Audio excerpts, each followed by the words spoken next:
Kaixo, bideokidea honetan gelarako baliabide bat aurkeztu nahi dizuet. Bai? Gelako baliabide hau izango dugu Moodleko ikastaro bat, eta ikastaro honen izena da teknologia digitalen erabilpen arduratsua. Bai ikastetxean edo bai bizitzan zehar. Bideokida hau erabiltzea daukezue edozein ziklotan, izan goi mailakoa, izan erdi mailakoa, edo lehen maila edo bigarren mailakoa. Bai erronka baten barrun, edo bai erronka hasi aurretik edo tarte bat daukezuenen. Bai, ikusiko zuen bezala, ez da ikastaro bat sekuentzialki hasieratik bukaera eman behar dana, baizik eta aurkituko dituzue jarduera desberdinek ikastaro horretan, baliabide desberdinek, eta posible zuen baliabide bat bakarrik erabiltzea gela, zuek ikusiko zuen. Vale?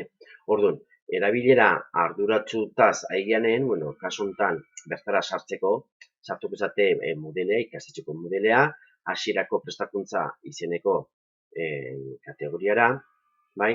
Eta hemen, bekalden, ziklo guztik amaitu osten, daukezue kategoria bat zeharkako gaitasunak izeneko. Bertan klikatu eta lehenengo kategoria azaltzaizune eraldaketa digitalekoa hortxeman. Horren hemen daude bi Moodleko ikastaro, eta bigarren hau da teknologia digitalen erabilera arduratsua da gaur pixkat ikusiko dena.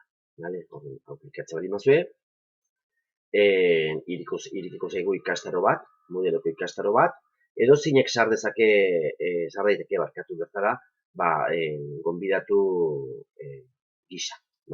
Orduan, ikustezue daukela hemen zea bat, helburu txiki bat idatzita, eta gehien bat 4 aspektu lantzeko erabilera arduratsuari lotutako. Lehenengo aspektu izangoa gailu, hau da, dispositiboekin zerikusia dauken aspektue, bertako hainbat segurtasun aholku jasoko dituzue ikusteko aukera izango zue. Beste bat izangoa ez dispositibuna, baizik eta datu pertsonalena eta norbean pribatasunei buruzko jarduera edo erabilpen arduratsun hainbat baliabide edo jarduera. Beste alde batetiken izango zue erabilera arduratsua, baina osasunaren ikuspuntutik eta ongizate fisikoaren ikuspuntutik, eta azkenik erabilera arduratsua baita ere, baino ingurumenaren ikuspuntutik. Orduan, 4 atal hauek ez daude sekuentzialki landu beharrik eta posible zuen hastea 3. edo 4.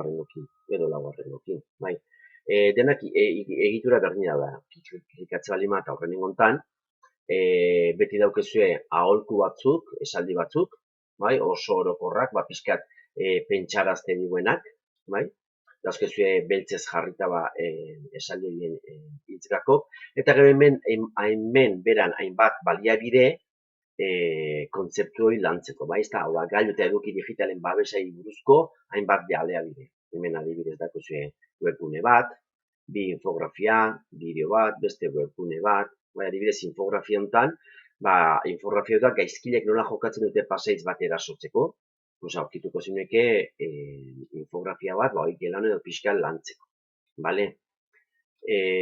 Beste hainbeste, datu personalai buruz esan bezala, hasiera baten, hainbat esaldi, hainbat aholko jartzizkigu zeunek, ikastarotxonek, eta gero, adibidez, webgune bat hemen datzua, pribatasuna sare sozialetan, eta klikatzea bali mazue, bete azalduko zizkizue baliabide batzuk, nik uste ikasleek modu autonomon lan egiteko modu. Hau da, ez die bat ere komplikatuk, bali mazue behakin batea landu gelan, edo bestela irikierazi eta jarrai dezatela zuek aukeratzen zuen baliabidea. Osasunai buruzkoa eta ongizate fisiko eta psikologikoei buruzkoa baita ere importantea da, 4 aholku, eta adibidez, hemen daukezue ziberjazarpena edo ziberbullyingari buruzko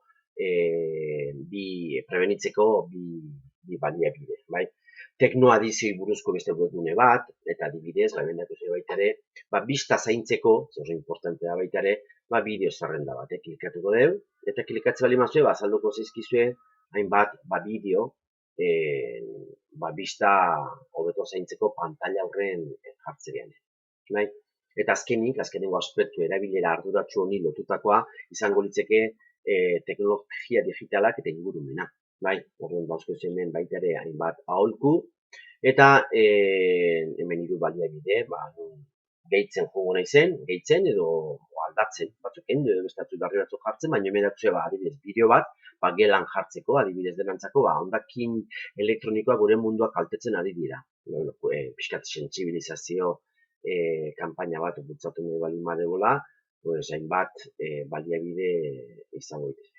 Bai, orduan, hauxe da ikastarotxoa, oso horreixa da, eta erabilera arduratsuarekin lotuta gai horrekin zer ikusi daukean hainbeste aspekto lantzeko, daukezuen, zuen eskua daukezuen baliabide bat.